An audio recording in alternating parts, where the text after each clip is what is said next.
Well, guys, we got a few more stories here that I feel deserve to be mentioned, and we're going to start off with Priti Patel's plan to send illegal immigrants up north. You know, to her new processing centre that last week planned to hold something like 500 people, but now is apparently going to hold 1,500.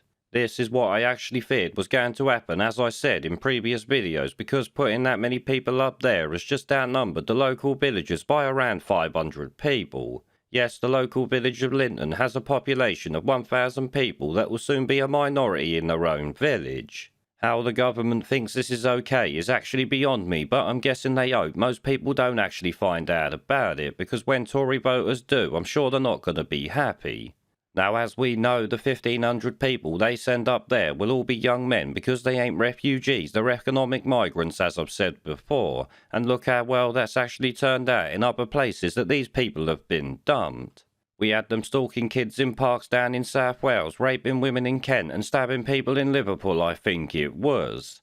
Either way, this village is right in the shit, and actually even before a single migrant has arrived, house prices up there have tanked, meaning some people can't even sell their homes now to get away. Obviously, Priti Piss Poor Patel has got a lot to answer for here if she ever goes up there, which I bet she bloody won't. I'm sure she's got her tail between her legs, staying away from anyone who might criticise her for the crap that she's coming out with and the bullshit that she's doing, which, let's be honest, is not fixing the problem.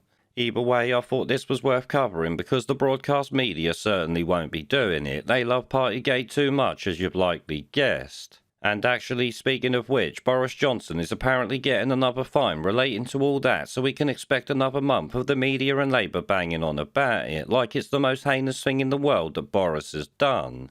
Well, I guess, as I've said before, they can't really call him out for lockdowns as they wanted them to, and they can't call him out for illegal immigration as they love that even more than he does. This means all they've got to party political point score is the Partygate nonsense and fines like that, when really it's a nothing story to most people. I mean, if anyone thinks the people at the top actually believe their own rules, then you're a bit of an idiot, it's gotta be said. Me, I just see this Partygate story as a good thing because it shows even after a month it was claimed Boris nearly died, he was living his best life at parties, literally showing everyone just how much bullshit they fed us about bat flu. And actually, speaking of bat flu, let's move on to something relating to that, which is reports that only 1 in 50 people forced into hotel quarantine camps even tested positive. Yep, hundreds of millions of pounds were spent on these things to lock up perfectly healthy people while forcing them to pay for their own incarceration.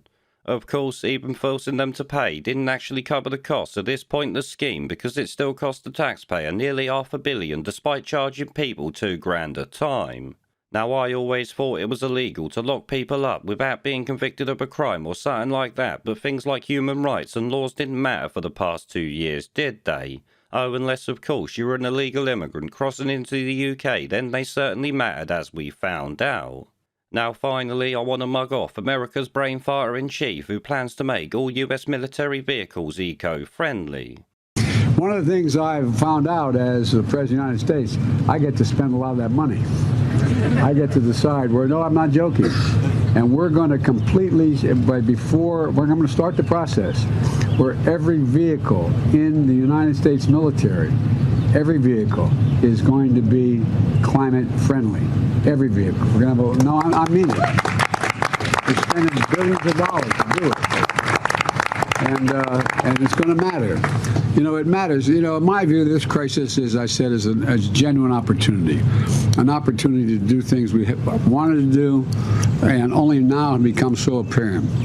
Yes, this senile old tosspot really thinks needing to charge your tank for 12 hours before it rides into battle is actually a good thing, all while forgetting the fact it will run out of juice within 10 minutes or some shit like that. Plus, how do you recharge a tank when it's 50 miles behind enemy lines? I would really love to know. But hey, when did reality matter to this kiddie-sniffing tosspot? Because it certainly didn't matter before, so why should it matter now with this net zero eco-lunacy bollocks?